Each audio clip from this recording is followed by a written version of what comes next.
Hinamon ni Baguio City Mayor Benjamin Magalong si Sagip Party List Representative Rodante Marcoleta kaugnay ng kanyang naging pahayag sa kanyang talumpati sa Kongreso kamakalawa. Anyway, doon sa pagsasalita niya, pwede ko siyang, pwede siyang, I can feel na crusader din siya eh. Siguro passionate din siya sa good governance. Ano kaya, Congressman Marcoleta, why don't you lead the good governance advocacy sa Congress? Siguro yan ang pinakamagandang opportunity. Yan ang white pa natin, silver lining dito. Pero huwag kang magpaparatang. Do not point the accusing finger to the legislature. Ito ang buwelta ni Sagip Party List Representative Rodante Marcoleta kay Baguio City Mayor Benjamin Magalong matapos nitong batikusin ang mga mambabatas na mayroon pa ring pork barrel funds subalit ayaw lamang aminin. Ang pagbatikos ay ginawa ni Magalong sa naganap na flag raising ceremony sa Camp Crame noong July 3 kung saan pinuna nito ang plano ng Kamara na pagbayarin ng kontribusyon ang mga military at uniform personnel para sa kanilang pensyon at hindi nakunin ang malaking pondo sa kaban ng yaman. Giit ni Magalong umabot na sa 14.10 trilyon ang utang ng Pilipinas at sa harap nito ay ayaw pa ring bitiwan ng mga mambabatas ang kanilang pork barrel funds. Hamon ni Marcoleta sa alkalde na kung nagmamagaling ito ay mainam na mauna siyang i-give up ang kanyang natatanggap na pension, gayon din ang 2 million pesos na confidential fund na nakukuha nito.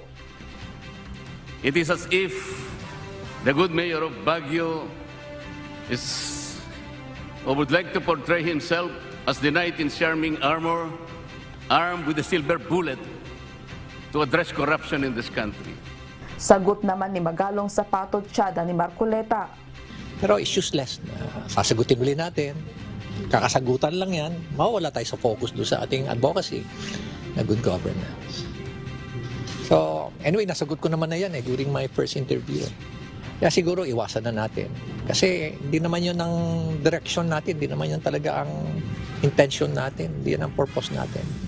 Ang objective natin is how to promote good governance, how to raise awareness among our constituents, among the people, among the masa, para maintindihan nila kung anong effect ng corruption sa kanilang buhay.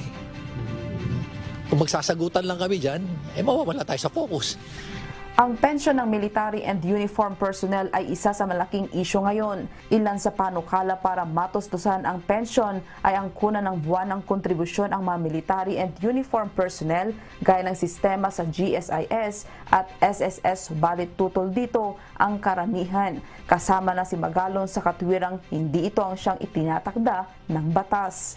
Dagdag pa ng alkalde, hindi siya pinanghihinaan ng loob dahil nakatatanggap siya ng maraming suporta sa kanyang mga binitiwang talumpati sa Camp Crame.